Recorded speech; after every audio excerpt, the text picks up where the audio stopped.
Greetings and salutations, listener. It is I, Eric J. Chucci, joined as always by my living crap filter, the boy. Hey. And this is the Two Nerds Podcast. Continuing with the theme of our anniversary month, we are today, perhaps finally in some folks' eyes, talking about my book series, the Colt Regan novels.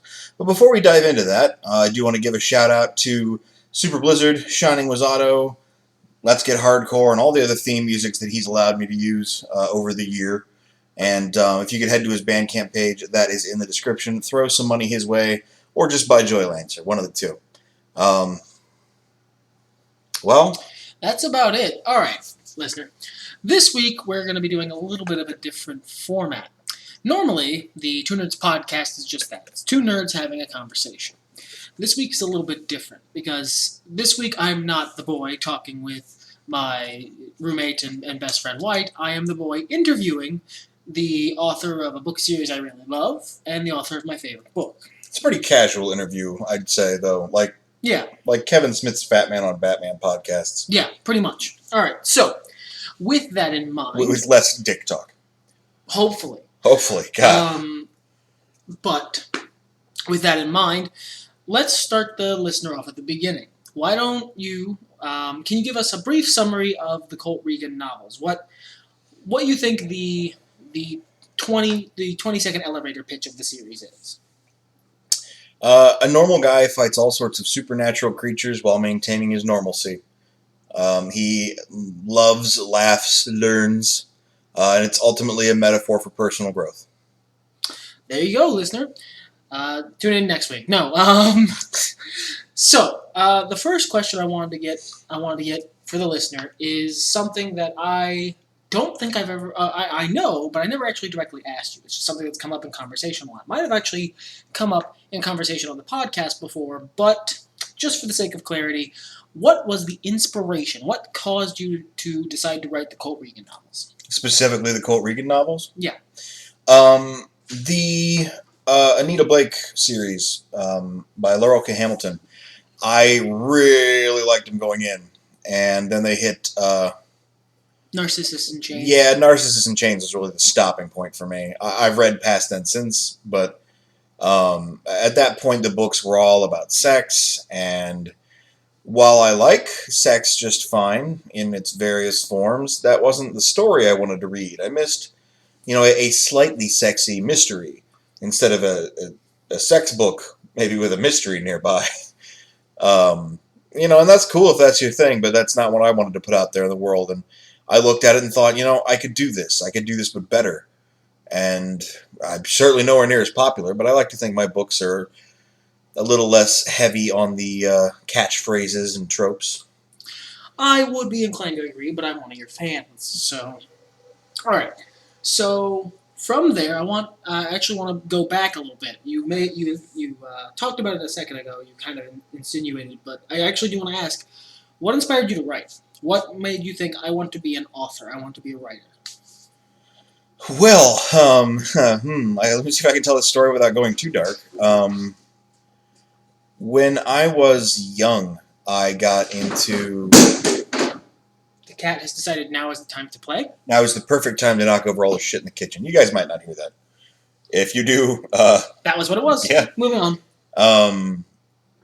When I was young, I got into writing fan fiction for Final Fantasy VII, which is ironic because I'm not a huge fan of that game. I mean, as far as Final Fantasies go. But a bunch of buddies of mine and I, we would write these fan fictions about it. And while I was writing, I met somebody, and I'm not going to share any names just to protect the innocent here, but they are no longer with us. And among the last few things she said to me were, that she thought I was a good writer. And, to not worry about her and go live my life kind of thing. So a little bit of that is me honoring that. I mean... Sort of carrying that wish forward. And while I was doing all that writing with all the fanfic and stuff, I kind of realized that I really liked it, and I was pretty good at it. I had a natural knack for it. And then in school, when I got to write creative papers, I usually got, high praise for it. I was in a couple of writing contests in my area. I took home some prize or another. I don't remember. It was a dumb, funny story about zombie janitors at a high school that drank voodoo Kool-Aid and began attacking. But So your typical teenage fare. sure, yeah. But I did okay in the contest. I didn't win, I don't think, but it was fun, and I'd gotten high praise for a long time for my writing, so it seemed like a natural progression to move to books, my own original content, or mostly original. I like to pay homage. Well, there's nothing really new under the sun. Oh gosh, no, but I do like to pay homage to certain things. All right, that's actually really interesting. So, we talked about what inspired the Colt Regan novels. Yeah. More than that, I being someone who works very closely with you and being someone who knows quite a lot about the Colt Regan setting, have always kind of wondered. The lore for the setting is actually much deeper than you get into in the books, and I don't want to talk too much about it specifically. I want to get your ideas. What inspired you to create such deep lore? What made you want to create a really, really, really rich world with a lot of detail that you might not even see, and a lot of it I don't think you have seen up to this point in the books. The short answer is Star Wars. Something my mother pointed out to me when I was but a lad was that she always thought it was fascinating how George Lucas just pulled this shit out of thin air and made it be. Just made up all these concepts and these races and these ideas, and it all made sense, and it all made a functional little world. And at the time, again, I'm a cocky motherfucker, especially in my youth I was. I could do that. What, Star Wars is one of the most successful franchises ever in the history of anything? I got this. Well, I got this. And I think most people have the capacity to create something. Maybe not something super deep, maybe not something super complex, but you don't start making something deep and complex. Colt is by far not my first effort into world building. I mean, you've seen how many fantasy settings I've had in role-playing games, and we're so far from the first version of that shit. Actually, that brings me to my next question.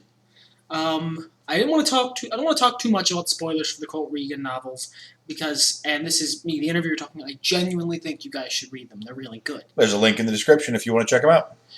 But I have actually read another of your projects that I feel like will shine some light on the questions we asked so far. And specifically shine a light on, you mentioned this isn't your first effort at world building. I've read what is, I believe, your first novel-length fiction, Bloodlines. Oh, God. That was never published. No. And I'm not going to lay judgment at the feet of your early work. So why don't you? It wasn't great. No. There was a lot of decent concepts there, and honestly, a couple of them moved on to Colt. Prevalent characters included a vampire and a succubus, for example. But I was a teenager, and it showed. I mean, shit, the first Colt book, parts of it were written when I was a teenager. And I've cleaned it up since then, but it's there. There's a quote that I mentioned to you the other day that I think you said you empathize with. Mm. Jim Butcher said he's really sad that people have to get into the Dresden Files by reading the novels he read when he was very young. And would you say that's the same here? Yeah, I mean, I completely understand George Lucas's desire to constantly remaster the original Star Wars films. We as viewers go, no, it's perfect, don't fucking touch it.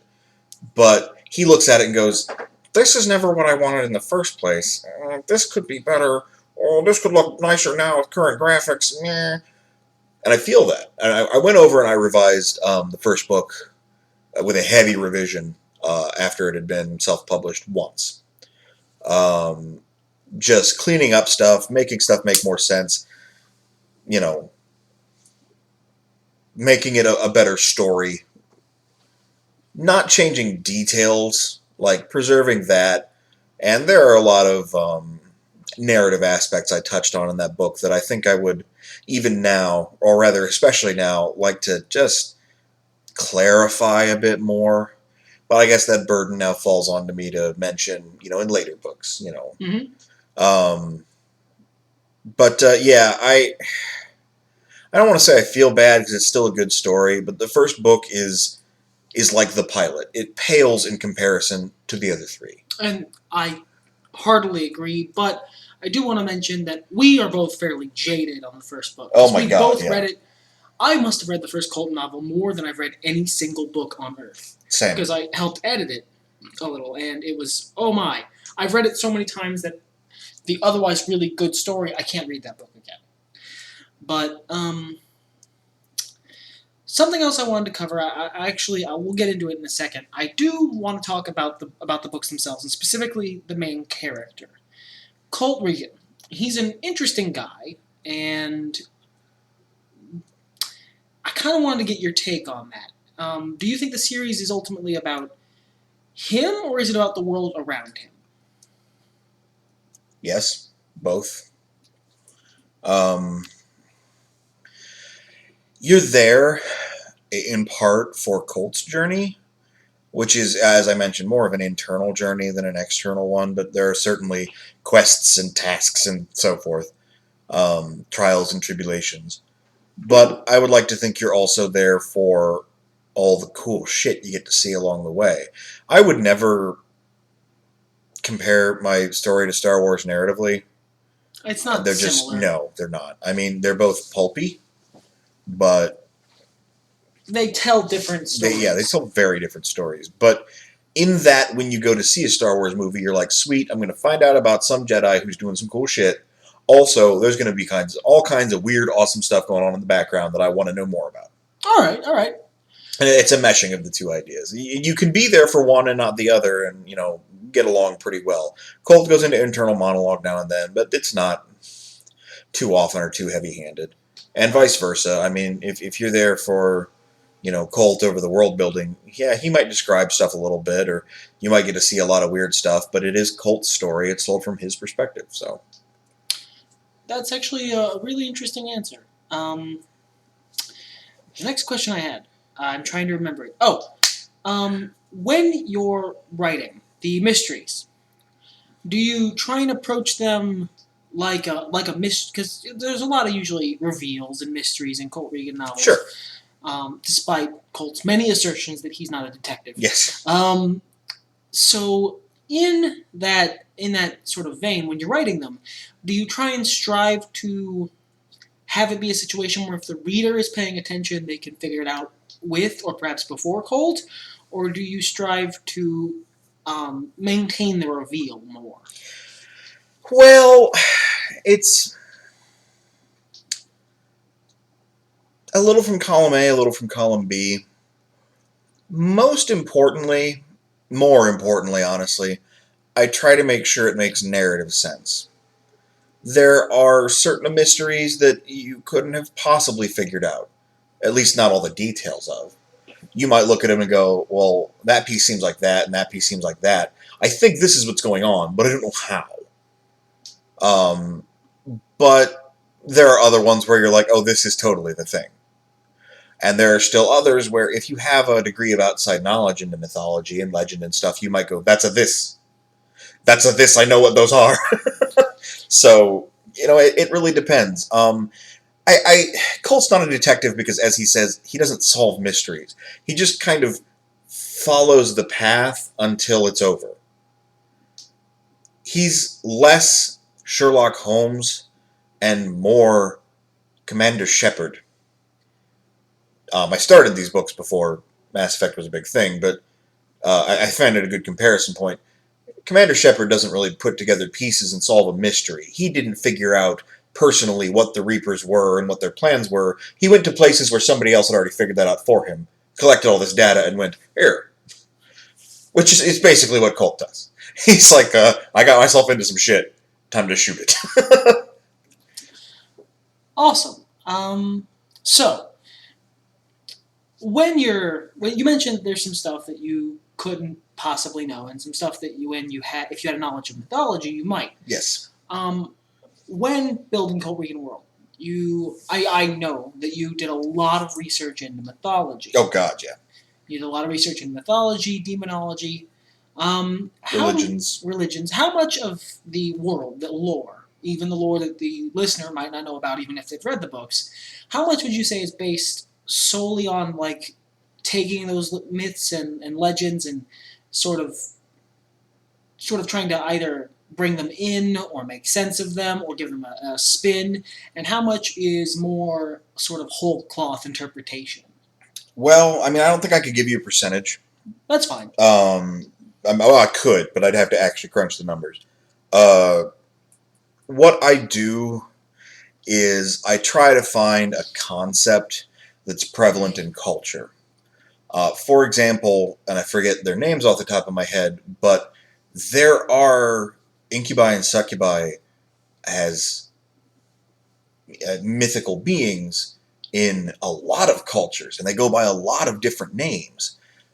So when I finally sat down to, especially in the RPG, do up all the traits that they have and so forth, I looked at those other versions of those and said, okay, do these aspects that these creatures have fit our vision, my vision of what an incubus or a succubus is and does? If so, let's collect it, let's add it to the pile. And it's like that for most creatures that are based on real life, myths and lore and religion and stuff.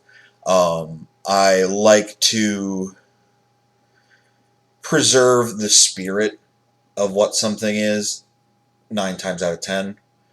And especially include little nods to, cultural references and things of that nature. There's a good example I could summon up, and I'm trying to think of which one would be best off the top of my head. I'm drawing a blank, though. That's fine. An example of the contrary, there are creatures known as demon overlords. They're responsible for a certain subsection of the nether realm, which is the place where all the demons come from. There are a couple that, instead of being direct sort of translations of what that demon is in demonology, like Leonard is pretty direct. I mean, his features, what he's responsible for, that's pretty direct. I also stapled some other aspects onto him, but Abraxas, for example, is not even Abraxas. It's Belphegor. And in that, they don't necessarily embody the aspects of either Abraxas or Belphegor. But Abraxas was a cooler name. And Belphegor had cooler imagery with the goat head and the boobs and the... Yeah. So I kind of took what I wanted there and put it together. And sometimes I make shit out of whole cloth. I mean... and a lot of that might be stuff that's just not, the listener has not seen yet. Oh gosh, no, yeah. But getting into the books themselves, the first novel, Colt Regan, Demon Hunter. Yes. There's a lot of very noir themes in that, and I would say it would be fair to call it a noir story. I mean, it's if you're going in there looking specifically for the day wore red, it was a cold day in Los Angeles. You're not going to find it. See, now, you're the author, but I'd like to disagree with you a little on that.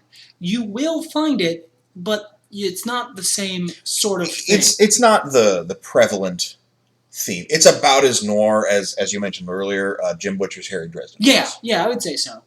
And it's the same flavor of story without necessarily the setting you expect from that genre. And it's not quite.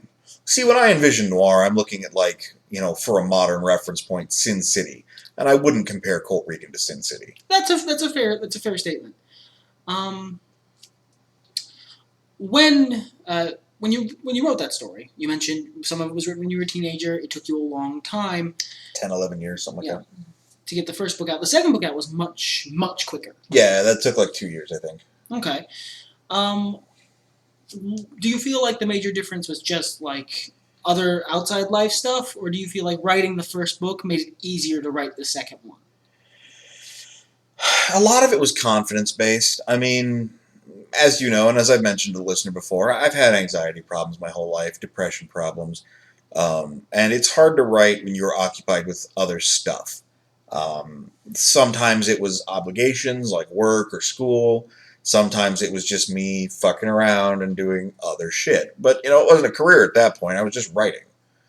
I had no obligation toward it. It was just kind of a dream I was building in the background. But once that first book got finished, and I sort of had that I can do this mentality. I'd been sculpting the second book for a long time. The ideas I wanted to cover, the themes I wanted to mess around with, the character concept. Honestly, most of the books, the first 9, are pre-planned out. One got switched around pretty heavily because of things, but probably about 2 of them, actually. But I digress. There's a lot of themes that I've wanted to cover for years, and I plan on doing so in certain characters and certain arcs. And the more time I have to plan those, so long as I have the time to write and the energy to write, they're going to just keep coming out. I mean, it's been a while since the 4th book, and even though the 5th book just needs to be put on paper, I've been struggling a lot with getting back into writing, and I've been struggling a lot with being happy with what I'm actually writing. So it's been a lot more slow going than the last 3 books have been. Which sort of just banged right out. Yeah. One of them I managed to write directly under you guys' noses. So. Oh, God, yeah, that was the 3rd book. Yes, my favorite book. The 2nd book I knew the entire time he was writing it. No, it was the 4th book, wasn't it? Was it? The 4th book was the one I wrote in secret, because I needed input on the 3rd book. Yeah, that's right. Yeah, that was the 4th book. Because I gave you some input on the 3rd book, but not much, and you wrote it mostly not in secret, just sort of much faster than I was expecting. Yeah. I would say that one was probably the fastest. It poured out. I mean... But then the 4th book, I came home from work one day, and he just handed me a Colt Regan novel to read. It was a fun surprise. And that book is a fun surprise, listener. Trust me. But I actually wanted to get into something you said just now. Sure. You said that each book sort of embodies a different theme, and there are different things you want to go with. What would you say the theme of the first Colt Regan book is? Above and beyond setting and introducing us to the primary characters, which is really its major purpose. I mean, we're talking about something that I had planned to have 9 books on, now 10. So obviously I knew I was going to move on from there. I had time to sort of pitch tents in the first book. But I would say the theme is... Well, slowly I've come to realize over the years that I've been writing the Colt books as a metaphor for self-improvement. This was not my intention in the first place, but, I mean, looking back, this is very clearly what I've written. Yeah, you've said a couple times on the podcast, and I'll repeat it now for the listener, that you don't go into writing at any point. You never go into writing with intentionally putting in, subtext. Well, I mean, if it's text, it's pretty obvious. The first book covers...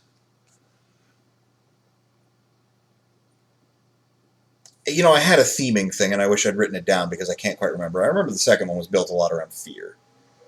And the third one had strong ties of family and relationships and, how that can go wrong.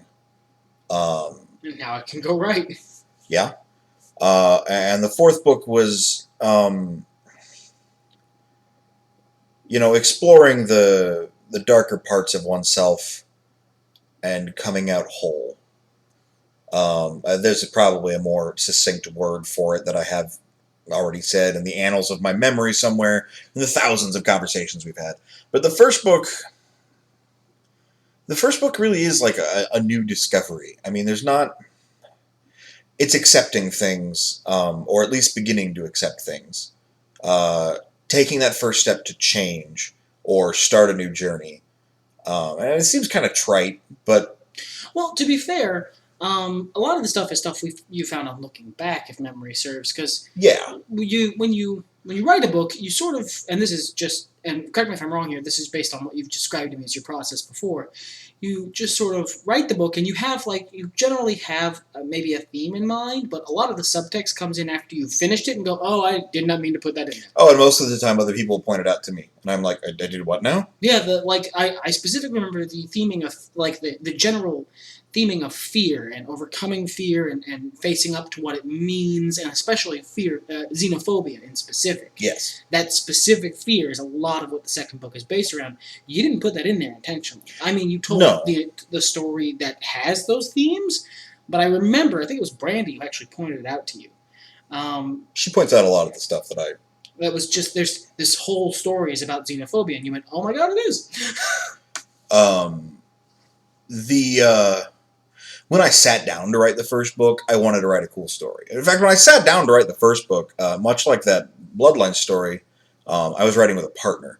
The partner and I had a falling out, and I basically took what was left, what were my ideas, separated them as much as I could from what were his ideas, because I'm not going to, I'm not going to steal shit. And then did what I could with my story from there. So originally all I wanted to do was write something cool. I wanted a cool protagonist who was normal. I stress that. Like, I like characters with superpowers, and I like characters who are magical, and I like characters who become magical or get superpowers.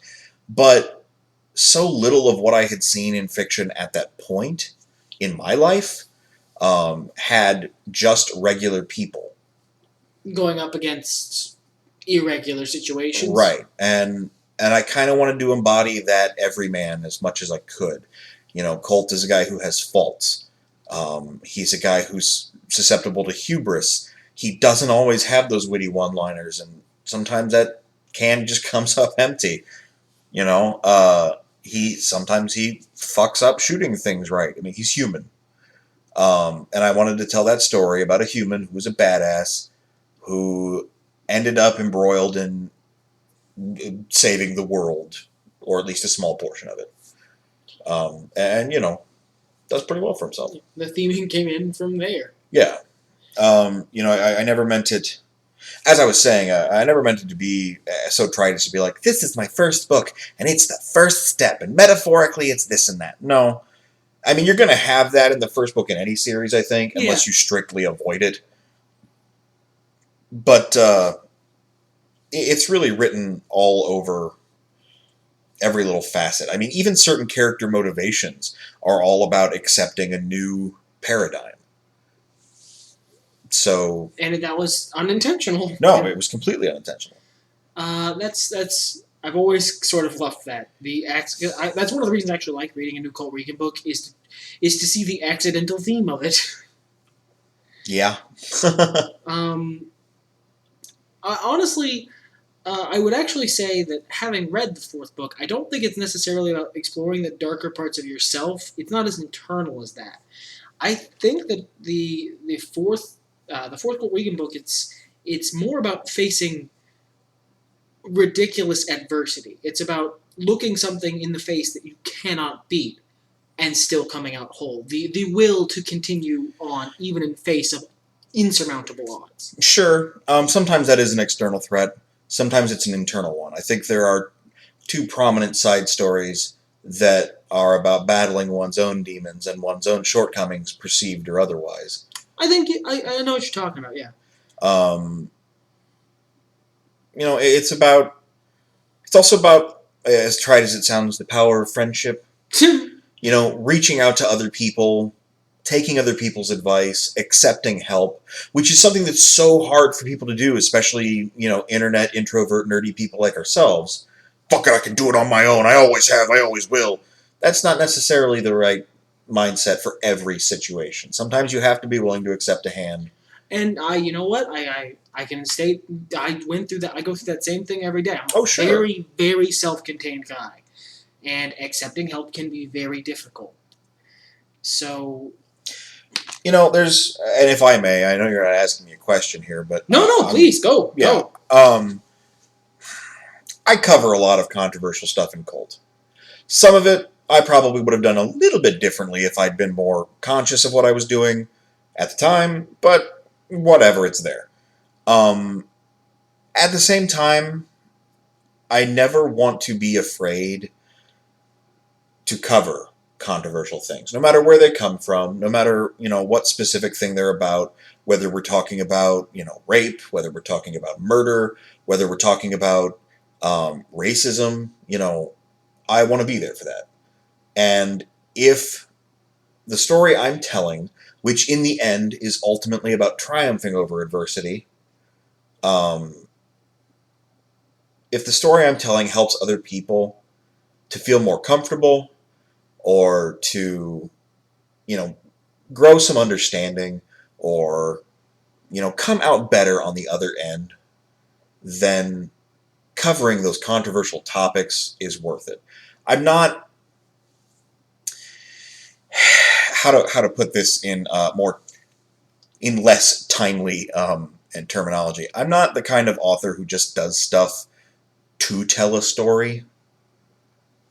I like telling stories, but I'm also conscious of the things I do. And darker parts of our lives are part of our lives and deserve to be looked at and recognized. Maybe not embraced, but, understood and accepted. Not in the pleasant way, but I accept that this is a part of life. Unfortunately, it would be nice to see people triumph over it, as has happened here. But I'm not the guy who gets off on tormenting characters for no reason. I got over that in my younger years, and in a couple other original stories I wrote. Which is actually something that I admire in you as an author, because that is a very, very common pitfall from a lot of every kind of writer. Television, movies, literature, every kind of writer. You hear a lot that one of the big things they enjoy doing is making their main character or making their protagonist or making one of their side characters, whoever they've decided to shit on that day, making their life worse because it adds drama. Or because it's something they legitimately find fun or enjoyable. That's a really common pitfall, and I've always thought that it doesn't necessarily make the best stories. And you know what? I'm sure it makes, and I would agree actually that it makes perfectly good stories, but, think of Colt more like the Avengers than, Grey's Anatomy. Sure. Think of it more like, a story where there's going to be strife and trouble and drama, but it's not one of those things where, all right, we've hit rock bottom, what happens now? Uh-oh, I'm addicted to heroin. It's we've hit rock bottom, what happens now? I fight my way back. That's not to say I will never write a story that's just shitting on somebody. I might. Who knows? But that's not what the Colt series is about. It's about heroism. It's about doing the right thing at the right time, or at least doing the best you can. And unfortunately, to create adversity, we need to look at some darker stuff, especially because Colt is a darker book meant for mature audiences who don't flip their shit about things. All right. I cover stuff I'm uncomfortable with in there, So I think specifically the fourth book is probably the one that covers the darkest material. Yeah, I had a hard time writing that, and I double checked around with a couple of people and went, is this too far? And it was generally like, well, I mean, the concept's pretty fucked up, but no, you handled it well, and I was glad for that.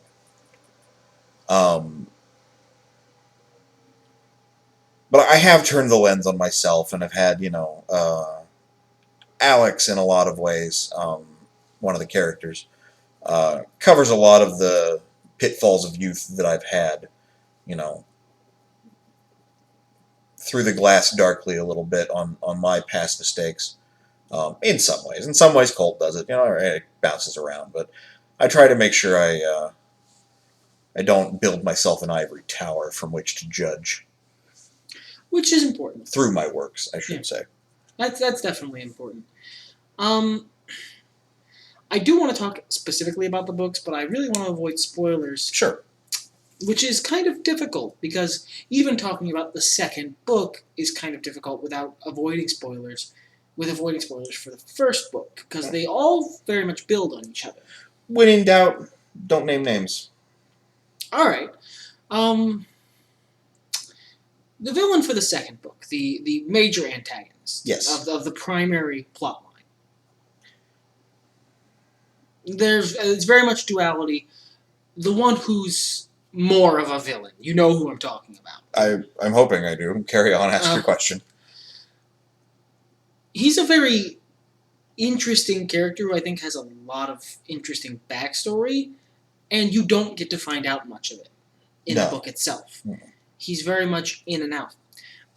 Is that the case for... Because I know his backstory. I don't know the backstory of a lot of the others. Some of them you have not told me, because apparently they come up again later.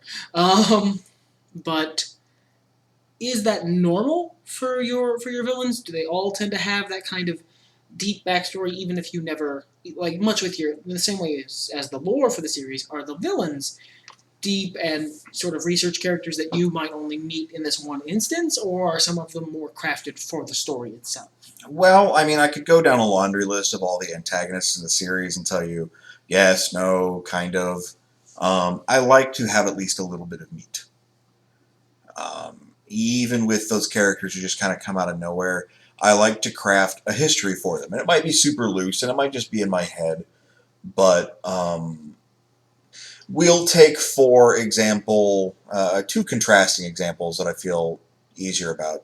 One of the villains in the first book. It's pretty clear he's an antagonist from the second he shows up, so I don't mind naming names here. Johnny Nobody. Okay. He has sort of a murky backstory in that he's a career dick.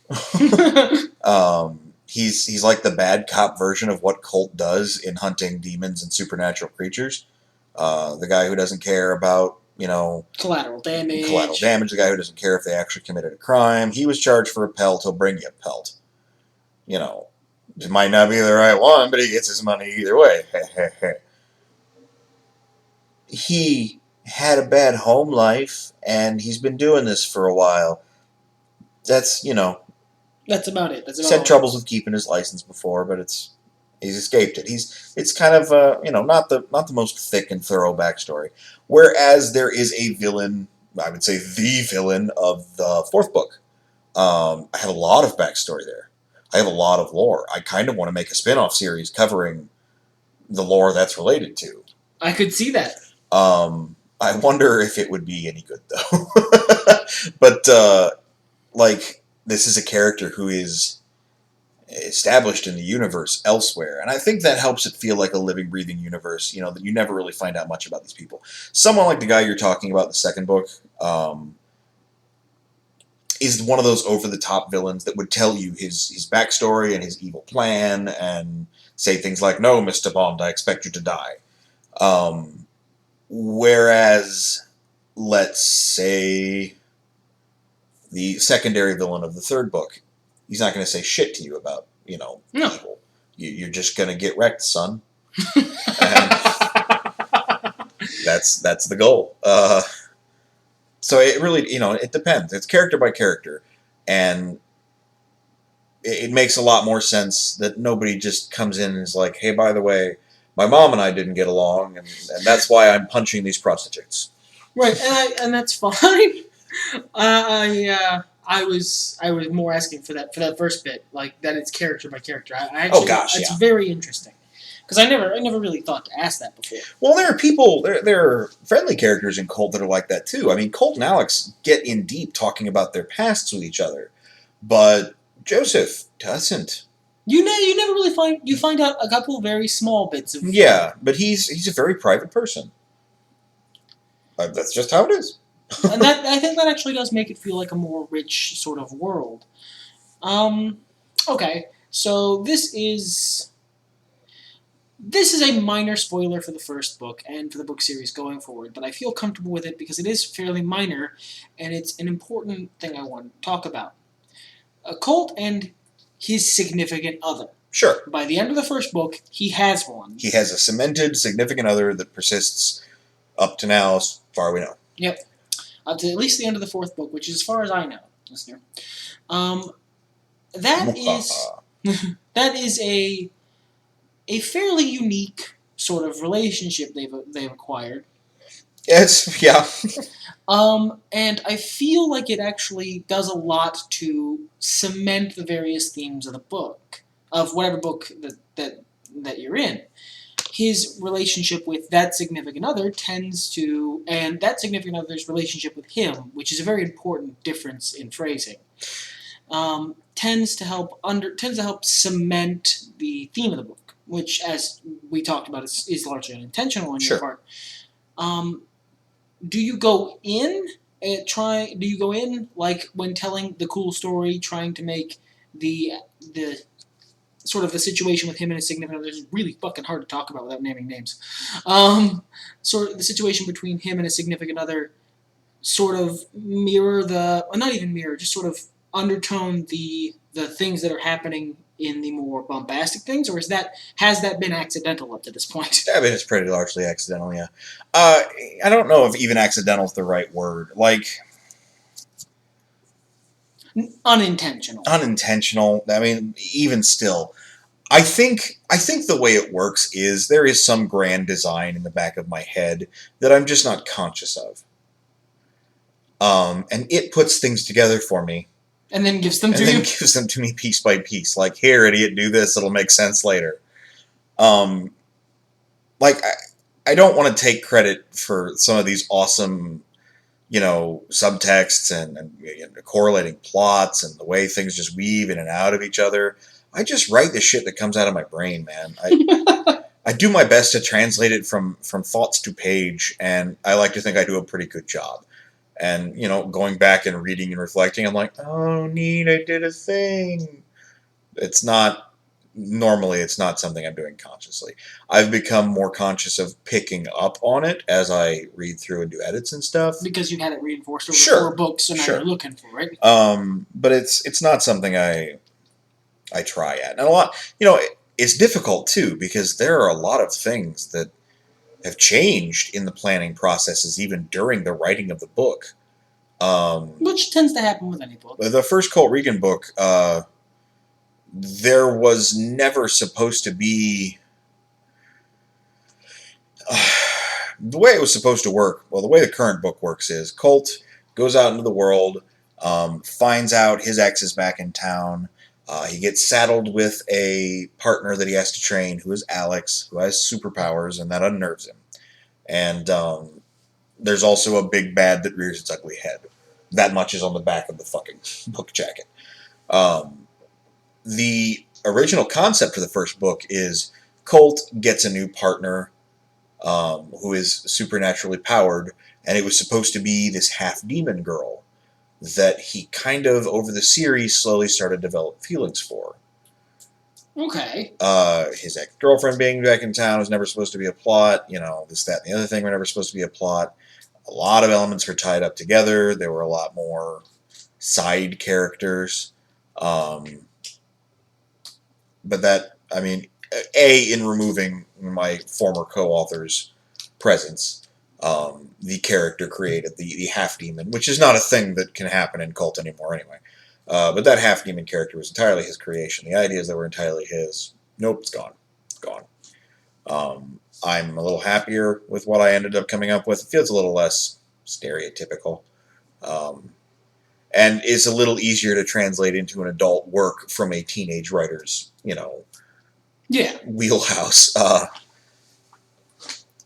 But, I mean, that's just indicative of some of the changes. Right up until publishing of the book, one of Colt's friends, who was named after Japanese celebrity Gact, had a name and ethnicity change to Gatsopolis, or Gats for short,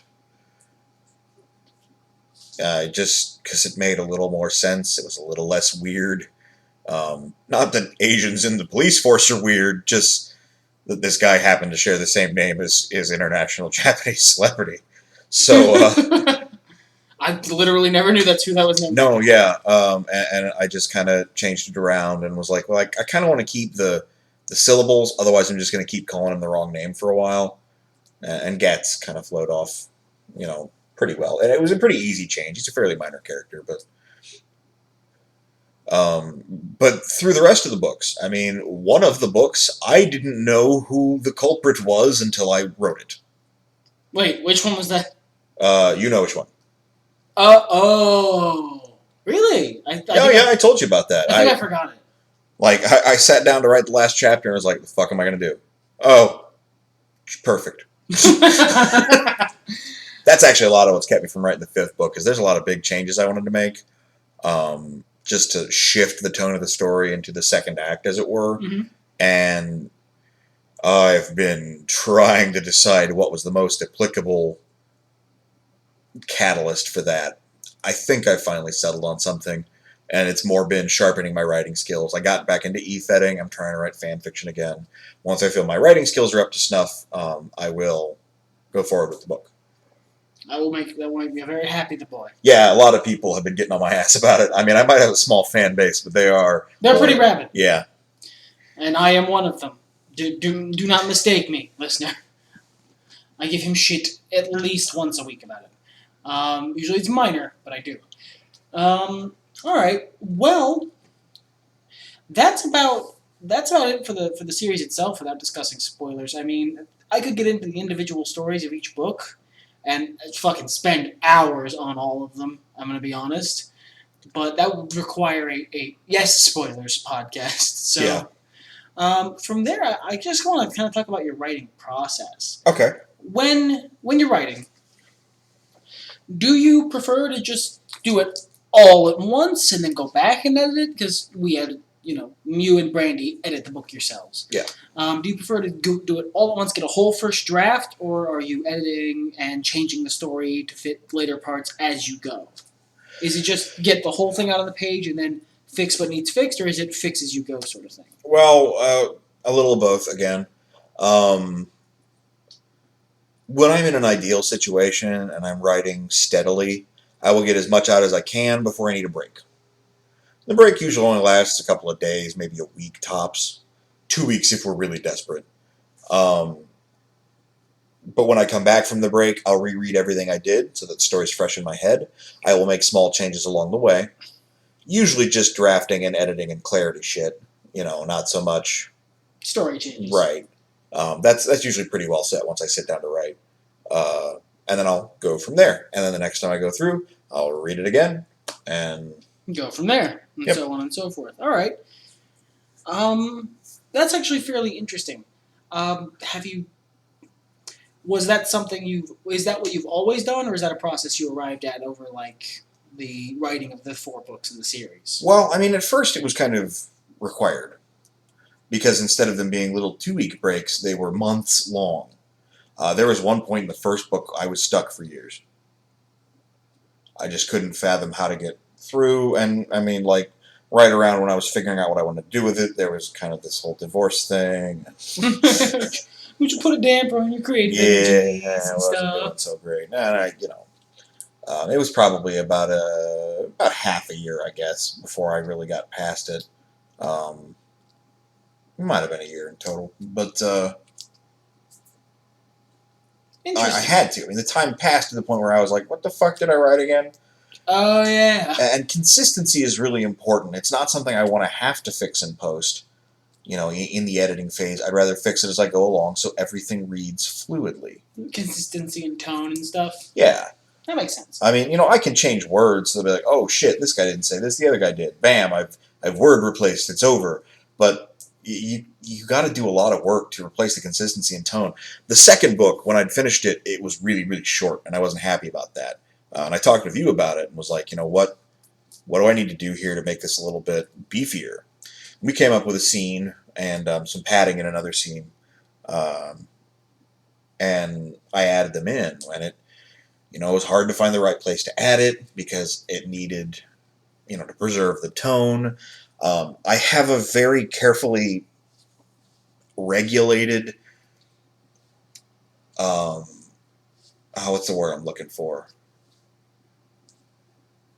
I bitch about it in movies all the time and editing. Pacing? Pacing, yes. I have very carefully regulated pacing through my books.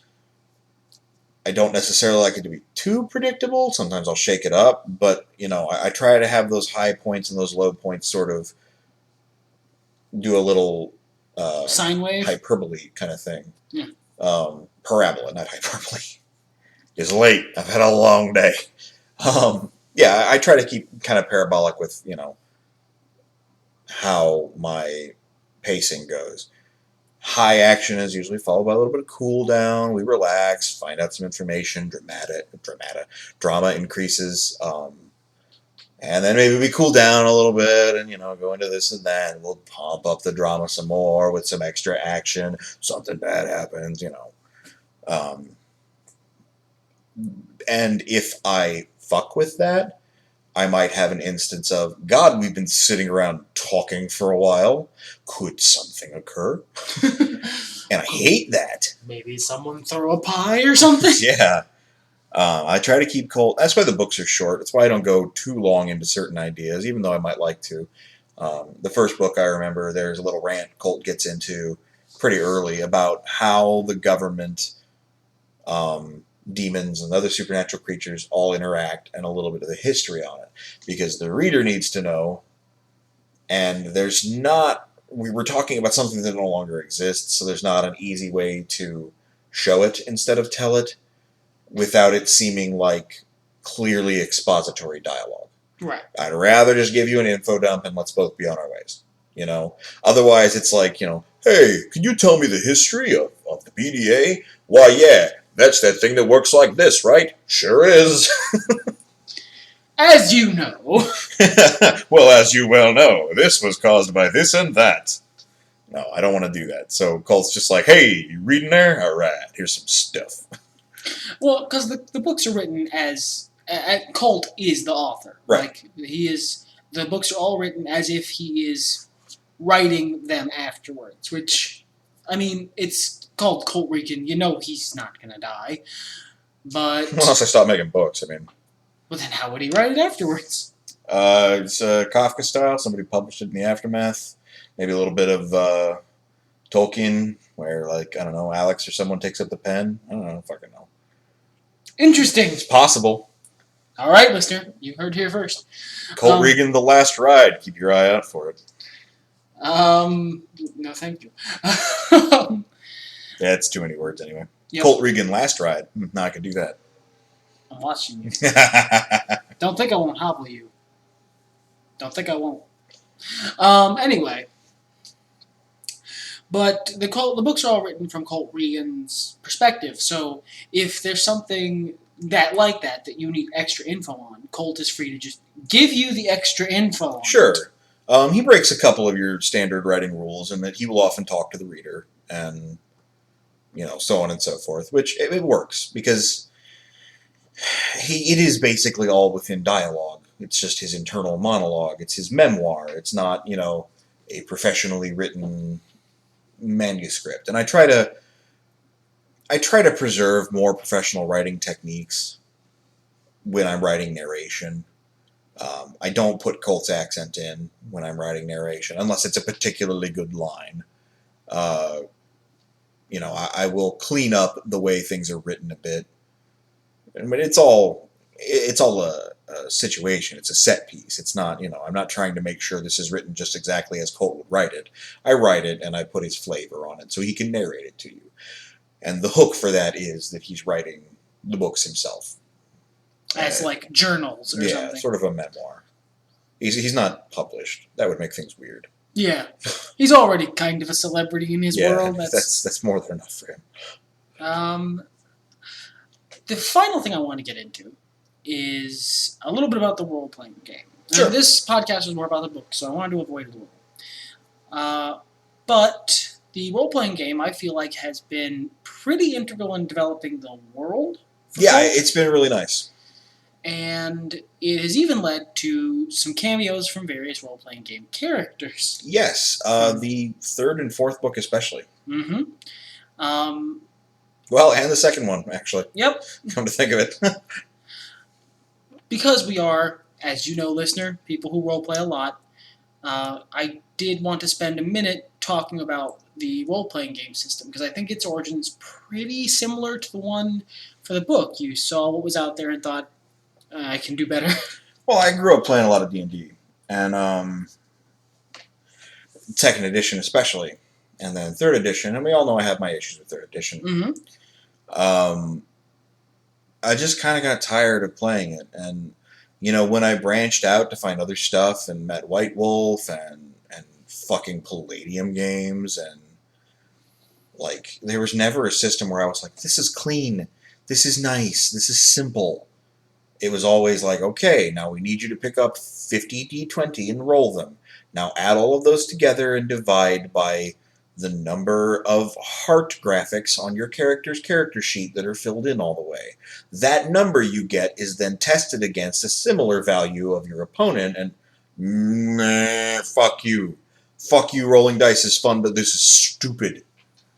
Colt was kind of designed as to be streamlined. It's a narrative tool, the Colt RPG is. It's about telling stories and sharing things. Combat is quick and dirty and dangerous. The danger factor is upped a lot to make up for the fact that, you're not doing those 50 D20s. You're rolling like maybe 5 tops. Tops. Yeah, that's the most I've ever seen anyone roll in a single round. If you're throwing like full automatic machine gun fire, you're going to be rolling 5 dice. That's about it. That's about as much as it gets. And combat in Colt can be over in a round or two. Yeah. And that does not necessarily mean in your favor. That's actually my favorite part of the whole system, is how ridiculously lethal it is. It rewards smart play, and I mean there are tools in there where to limit it. Yeah, where a DM can be like, okay, don't worry about this. Or, you guys are way too damn strong, let's pump things up. It's still flexible, but it's designed to, at base, be a very lethal system that rewards intelligent play. Well, and that's kind of a lot of the other thing that, like, when I would play D&D, for example, and, okay, I made a called shot to the head, cool. All right, I'm fighting a human barbarian. I deal 50 damage to his head. Okay, cool, he's still up. Because he has fucking 300 hit points. What does it mean? How did I hit him? How is he still alive? What's going on? Whereas in Colt, if you roll a damage type that is for murder, there's different types of damage rather than numbers, and one of them, the highest type of damage, can outright kill your character. They roll a check to see if they live or die. They fail the check, they're dead. Done. Yep. I mean, there's resurrection mechanics and healing and other shit like that, and the check you roll is pretty easy to tweak so that you have a couple of free passes. But the resurrection mechanics are usually pretty hard to come by, and while most player characters who've ever played Colt, most players have always gone and done the things you can do to try and make the live or die check as easy as possible for the first couple times. It still gets real hard real fast, and there comes a point when, if you're in combat for long enough, you're going to die. Yeah. Just no ifs, ands, or buts about it. It's a system I've been tweaking a lot in the last round of reworks. 5th edition came out and came with some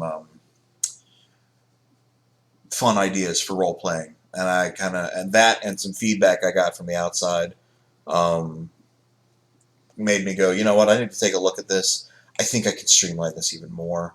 I think I can make it more fun and less restrictive in the early goings. And based on the characters you've been playing lately and the other people have been playing lately, I think it's really working. Yeah, it worked really well. I mean, you said just earlier tonight, this character is really solid. And he's got a couple of broken-ass things about him for the setting we're playing in. But even that aside, he's very tight. And it was accidental.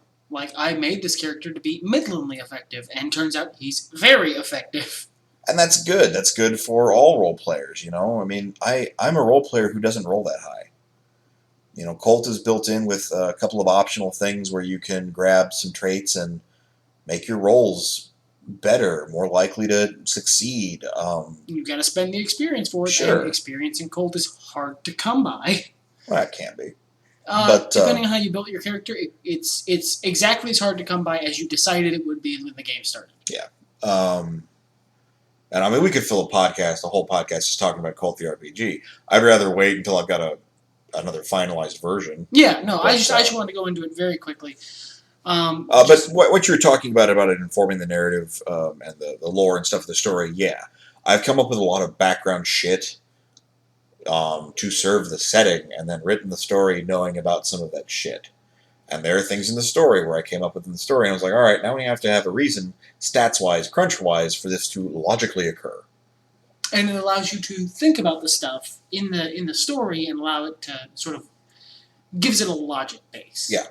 Which you can see in the story. Everything feels very weighty. Everything feels like, if it were a video game, I would say it was good, solid game design because everything feels impactful. Sure. Final note, because we're winding down here. The Colt Regan books are self-published. It came as an option through the angelic lips of Felicia Day. Thank you once again for that. To go to Amazon's Create Space and publish your works through there. And I was having such a hard time courting an agent back then, because unfortunately my books came on the cusp of that being a popular thing to where people weren't buying it anymore. So I self-published, and I got 4 books out, and I've done okay in sales. I mean, clearly I still work at national major retail chain, so it's not that good. But, I'm proud of what I've done. I've sold several hundred books. That's pretty cool. Yeah. To strangers, to people across the globe. I've sold books in England and Canada and Australia.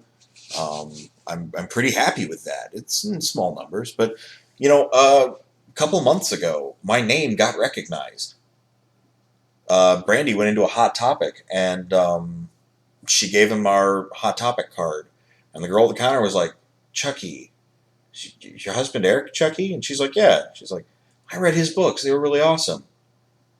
I mean, yeah, it's in the same city I live in, but shit, how cool is that? It's not. That's pure coincidence. Yeah, we do not do local advertising. No. We don't do any advertising. We don't. Except this here podcast. I had an ad on questionable content for about a month. That netted me nothing. So, but in self-publishing, once you self-publish for bureaucratic reasons that I'd rather not go into, you're basically cutting that work off from the interest of agents and publishers until you're already famous for other reasons. Because unless it does very well. Oh yeah, if it does very well, they're like, "Oh yeah, sure, fine. People clearly love your book. I would love to represent you and make this easier on you." But because I've got such a small market and my advertising is so small, the book hasn't done that great. People aren't really interested. I'm okay with that because I don't have an editor, a content editor, breathing down my neck and telling me I need to change this or I need to modify that. I get to create my little world, and it's my little world. Nothing is ever going to change about it to go against what I want. Now, I am doing some other stories that I do plan to ship out to agents, that I do plan to ship out to publishers, that are created little worlds, but I'm more flexible about them. One is actually, I'm trying to fix and retell Bloodlines. I think there's a good core story there. Once again, editing out my old co-author's portions. But because I can't get a hold of him. I have no idea what happened to the guy. He and I left on fine terms. We just stopped going to the same websites. But I haven't. I knew the dude on ICQ. So he's just gone. And AOL Instant Messenger. I have no idea where I'd contact him at this point. I digress. Editing out his parts, going forward with a better story. I'm basically trying to tell that story again in a different setting with different characters, approaching different ideas, and ultimately coming to a different conclusion. Because I feel like there was a good story there worth telling. And I feel in that setting, with those characters, with this good story, with my writing style, and the natural skill I have at writing, I could be able to ship it out to an agent, and thus a publisher, and gain some mass appeal. And that would be super keen. But I'm also happy to have my Colt Regan, my little world, my, drop some money on a box of books and sell them to my friends and their friends and their friends. It's a smaller but just as satisfying sort of thing to have complete control over what you want your story to be. Mm-hmm. as opposed to having to compromise to get sort of bigger paychecks. Yeah. And Colt's my baby, so I'm glad I don't have to do that.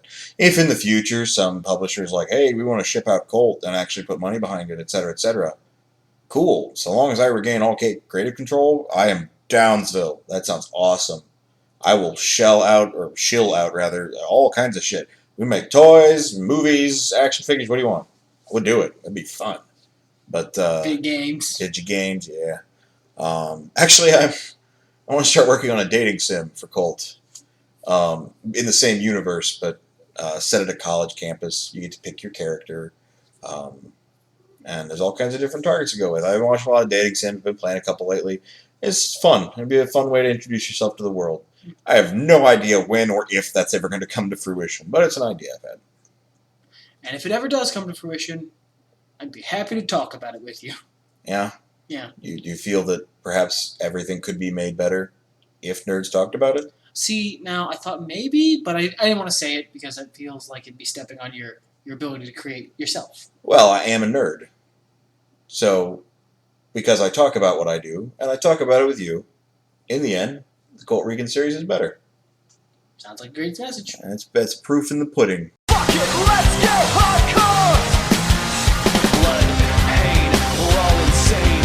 Suffer head trauma, destroy our